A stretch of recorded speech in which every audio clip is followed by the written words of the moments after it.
প্রিয় ছাত্রছাত্রীরা, সামনেই তোমাদের উচ্চ মাধ্যমিক পরীক্ষা। তোমাদের জন্য নিয়ে এসেছি একটি অত্যন্ত গুরুত্বপূর্ণ জীবনীমূলক রচনা, মাইকেল মধুসূদন দত্ত, যেটি তোমাদের জন্য এবছর অত্যন্ত গুরুত্বপূর্ণ। দ্বিশত জন্মবর্ষে মাইকেল মধুসূদন দত্ত।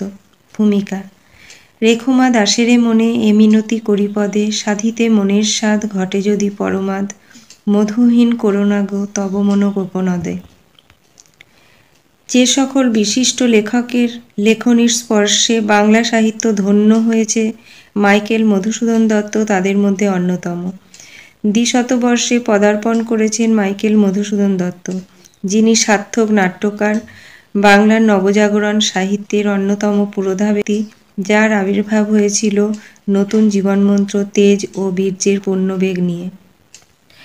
জন্ম ও বংশ পরিচয়: 200 বছর আগে 1824 সালের 25 জানুয়ারি ব্রিটিশ ভারতের বর্তমান বাংলাদেশ যশোর জেলার কপোতাক্ষ নদের সাগরদাড়ি গ্রামের এক জমিদার বংশে মাইকেল মধুসূদন দত্ত জন্মগ্রহণ করেন। তার পিতা রাজনারায়ণ দত্ত এবং মাতা জাহ্নবী দেবী। পিতা কলকাতার একজন প্রতিষ্ঠিত উকিল ছিলেন, মাতা জাহ্নবী দেবী ছিলেন বিদুষী ও স্নেহময়ী মহিলা। শিক্ষাজীবন: মধুসূদন দত্তের শিক্ষাজীবন শুরু হয় গ্রামে মায়ের কাছে, তারপর গ্রামের পাঠশালায়। 7 বছর বয়স হলে পিতা রাজনারায়ণ দত্ত তাকে নিজের কাছে কলকাতায় নিয়ে আসেন এবং সেখানে খিদিরপুর স্কুলে 2 বছর পড়ার পর 1833 খ্রিস্টাব্দে হিন্দু কলেজে ভর্তি হন। মধুসূদন দত্ত হিন্দু কলেজে বাংলা, সংস্কৃত ও ফার্সি ভাষা শেখেন। হিন্দু কলেজে অধ্যয়নকালেই মধুসূদনের প্রতিভার বিকাশ ঘটে। কলেজের পরীক্ষায় তিনি বারবার বৃত্তি পেতেন। এই সময় নারী শিক্ষা বিষয়ে প্রবন্ধ রচনা করে তিনি স্বর্ণপদক লাভ করেন। 19 বছর বয়সে মধুসূদন ইংরেজি সাহিত্যের প্রতি অসীম টানের কারণে খ্রিস্ট ধর্ম গ্রহণ করেন এবং সেই থেকেই তার নামের পূর্বে মাইকেল শব্দটি যুক্ত হয়। কর্মজীবন: হিন্দু কলেজে খ্রিস্টানদের অধ্যয়ন নিষিদ্ধ ছিল, তাই মধুসূদনকে কলেজ ত্যাগ করতে হয়। 1844 খ্রিস্টাব্দে তিনি বিশপস কলেজে ভর্তি হন। এ সময় ধর্মান্তরের কারণে মধুসূদন তার আত্মীয় স্বজনদের নিকট থেকে বিচ্ছিন্ন হয়ে পড়েন। তার পিতাও তাকে ত্যায্যপুত্র করেন। অগত্যা ভাগ্যান্বেষণে 1848 খ্রিস্টাব্দে মাদ্রাজে যান। সেখানে তিনি দীর্ঘদিন শিক্ষকতা করেন, প্রথমে মাদ্রাজ মেল অরফান অ্যাসাইলাম স্কুলে এবং পরে মাদ্রাজ বিশ্ববিদ্যালয়ের অধিভুক্ত হাই স্কুলে শিক্ষকতা করেন। মাদ্রাজে মধুসূদন দত্ত সাংবাদিকতা, সম্পাদনায় যুক্ত হওয়া, সাহিত্য চর্চা এবং বিভিন্ন ভাষায় দক্ষতা অর্জন করেন।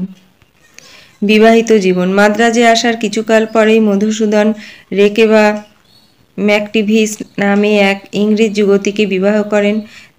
উভয়ের দাম্পত্য জীবন 8 বছর স্থায়ী হয়েছিল। মাদ্রাজ জীবনের শেষ পর্বে রেকেবার সঙ্গে বিবাহ বিচ্ছেদ হওয়ার অল্পকাল পরেই মধুসূদন এমিলিয়া হেনরিয়েটা সোফিয়া নামে এক ফরাসি তরুণীকে বিবাহ করেন। পিতার মৃত্যুর পর স্ত্রী হেনরিয়েটাকে নিয়ে কবি কলকাতায় ফিরে আসেন। 1856 খ্রিস্টাব্দে পুলিশ কোর্টে কেরানি হিসেবে কাজ শুরু করে পরে দ্বিভাষিকের কাজ পান। সাহিত্য জীবন: মধুসূদন দত্ত নাট্যকার হিসেবেই প্রথম বাংলা সাহিত্যের অঙ্গনে পদার্পণ করেন। রামনারায়ণ তর্করত্ন বিরচিত রত্নাবলী নাটকের ইংরেজি অনুবাদ করতে গিয়ে তিনি বাংলা নাট্য সাহিত্যের উপযুক্ত নাটকের অভাব বোধ করেন। এই অভাব পূরণের লক্ষ্য নিয়েই তিনি নাটক লেখায় আগ্রহী হয়েছিলেন। 1859 খ্রিস্টাব্দে তিনি রচনা করেন শর্মিষ্ঠা। এটি বাংলা ভাষায় রচিত প্রথম মৌলিক নাটক। 1860 খ্রিস্টাব্দে তিনি রচনা করেন 2টি প্রহসন, যথা একেই কি বলে সভ্যতা এবং বুড়ো শালিকের ঘাড়েরও, এবং পূর্ণাঙ্গ নাটক পদ্মাবতী।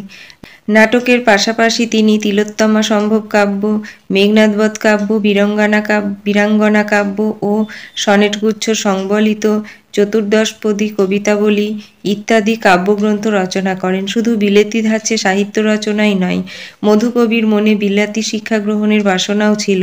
তাই তিনি 1862 খ্রিস্টাব্দে ব্যারিস্টারি পড়ার জন্য ইংল্যান্ডে যাত্রা করেন। কবি ব্যারিস্টার হয়ে স্বদেশে ফেরেন 1867 খ্রিস্টাব্দের 5ই জানুয়ারি। অন্তিম জীবন।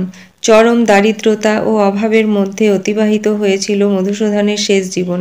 1873 খ্রিস্টাব্দের 29শে জুন বঙ্গভারতের দামালপুত্র কবি মধুসূদন ভিক্ষুকের মতো নিঃস্ব অবস্থায় কলকাতায় এক হাসপাতালে পরলোক গমন করেন। উপসংহার: আজীবন অমিতব্যয়ী কবি শেষ জীবনে অত্যাধিক অর্থকষ্টে জীবন অতিবাহিত করতে বাধ্য হন। পত্নী হেনরিয়েটার মৃত্যুর মাত্র 3 দিন পরে সম্পূর্ণ কপর্দকহীন অবস্থায় মাত্র 49 বছর বয়সে পরলোক গমন করেন। খ্রিস্টীয় রীতি অনুযায়ী কলকাতার সার্কুলার রোডের সমাধিক্ষেত্রে মৃতদেহ সমাহিত করা হয়। অলক্ষ্যে উচ্চারিত হলো যেন কবির শেষ সংলাপ: জীবনে কোনো আশা পূর্ণ হয় নাই, অনেক আক্ষেপ লইয়া মরিতেছি, অনেক কথা আমার বলিবার আছে। ঘুমিয়ে গেলেন চিরতরে জ্যোতির্ময় এক মহান পুরুষ। কবির 200 জন্মবর্ষেও প্রতিধ্বনিত করে বিষাদের ইতিবৃত্ত।